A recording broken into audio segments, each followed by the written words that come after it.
Angry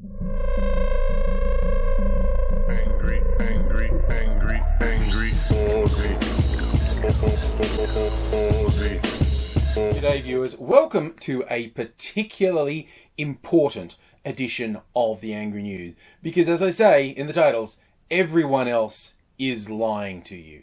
You know how people on the internet say, hey, unpopular opinion, but, and then they say something that isn't an unpopular opinion. They say something like, oh, unpopular opinion, but puppies are cute. And it's like, no, you just want attention. Your opinion is not even mildly controversial. 9 times out of 10, these people, am I the only one who... No, you said that just so everyone else who thinks the same thing would respond because you're desperate for attention.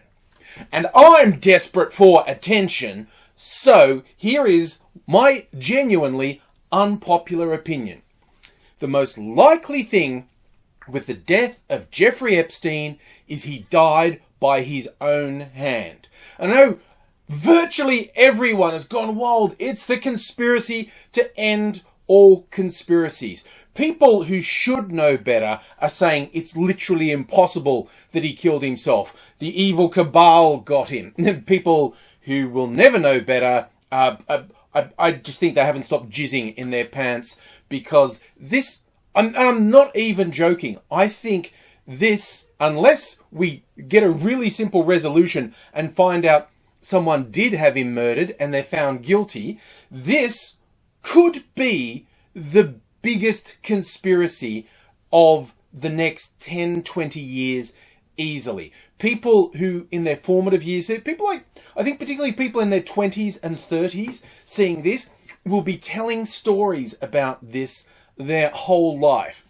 If you don't know about Jeffrey Epstein, I'm impressed. I literally don't know how you could have avoided hearing about him. But he is one bizarre and outrageous character. He was in prison awaiting trial for incredibly serious sex offence charges that everyone knew he'd been guilty of for decades, and he'd previously gone to trial and been convicted of sex offences, but got the most ridiculous slap on the wrist sentence you can think of, and then just went back to pimping to the rich and famous when he got out of prison. How rich and famous were the people he associated with, you ask? Well, here's the thing. It's like everybody. It's 2 US presidents at least, namely Bill Clinton and Donald Trump. There's an unnamed prime minister who's probably Tony Blair of England or Ehud Barak of Israel. There is Prince Andrew from the British royal family. There is basically every millionaire and billionaire you have and haven't heard of. There is an array of extremely well-known and respected scientists, including Stephen Hawking, who all appear to have been involved with Epstein. We don't yet have conclusive evidence these people definitely engaged in the sexual abuse of minors at parties Epstein hosted. It just really, really looks like it. So with all those incredibly powerful people who are potentially going to be implicated in Epstein's trial, why don't I think that someone had him whacked while he was in prison? Well, honestly, it's Occam's razor. It's the simplest explanation is he did kill himself. Yeah, but shouldn't someone have stopped him from killing himself? This trial was the highest profile criminal trial in America, pretty much. You hit on something important there, old glasses me.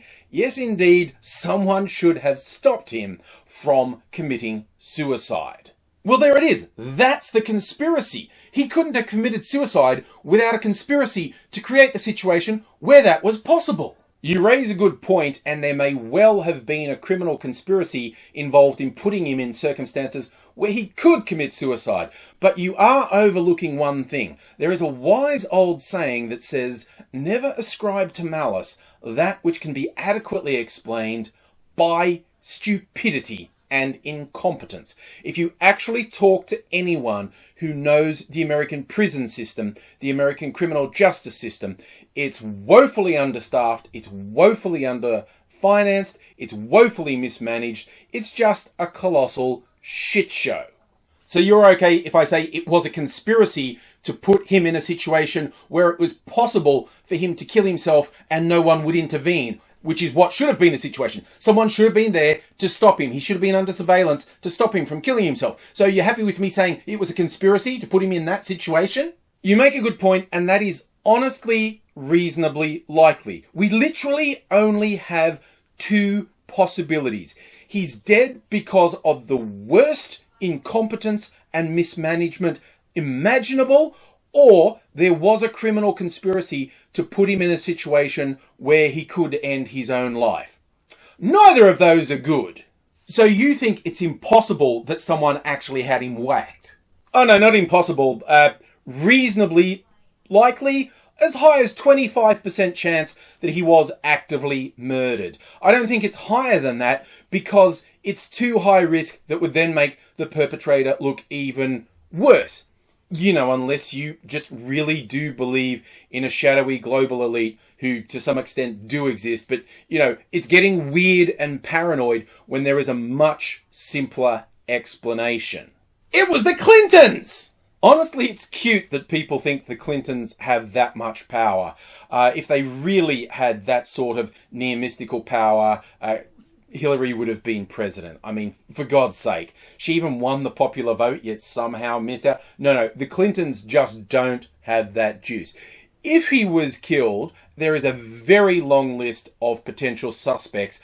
Basically, all these rich and powerful people. And it's honestly more likely to be someone apart from the Clintons. I'd say, in order of magnitude, if he was murdered, the person behind it is someone whose name we won't necessarily immediately recognize, and a long way further down the list is Trump, and way below that is the Clintons. None of these are impossible. They're simply not the most obvious likelihood. Question: if you're going to start talking to yourself in videos again, why don't you crack out the masks like the good old days? No, those days are gone. That's the past. It's time to move on. You don't know where the masks are, do you? I do not. Found one! That is horrible and creepy. Take it off. You are no fun. What happened to you, man? What happened to the good times? When did you get so serious? Whatever happened to fun? What happened to me that the world changed? Nazis came back. You make a good point. It would be very remiss of us to pretend that there wasn't a problem with the rise of the extreme right and their scumbags. But you really think this wasn't a conspiracy to murder Jeffrey Epstein? I really don't. Although, honestly, anything's possible. His whole life reads like the most bizarre conspiracy ever. Being a teacher at a private school that he wasn't qualified for, supposedly being picked out of a parent-teacher interview to work for Bear Stearns. Something happened there. He starts up a hedge fund. Somehow, mysteriously, he gets billions of dollars, and he has these parties with underage girls in them, and he is just horrible and the worst person, yet somehow escaped punishment for decades. So there's definitely a conspiracy involved here. I just don't know if there was a conspiracy to murder him. Oh, go ahead then. Be boring. We could have gone to town on this. Have it your way, you know, even just with the glasses thing. But I think it's risky. You'll forget who's wearing what. Not likely. Anyway, that's my unpopular opinion. Jeffrey Epstein probably wasn't murdered. He probably ended his own life. But that doesn't mean the circumstances around it weren't part of a criminal conspiracy. Because we are in a super weird world here where nothing makes sense. And whatever comes out of this, there will always be people who don't believe the official story. Maybe with good reason. But honestly, there's a bunch of people out there who should pull their heads in. When the most rational person you know is sounding like the most deranged person you've ever heard of, it's time to take stock, step back and think about things. That's the news and that's the truth.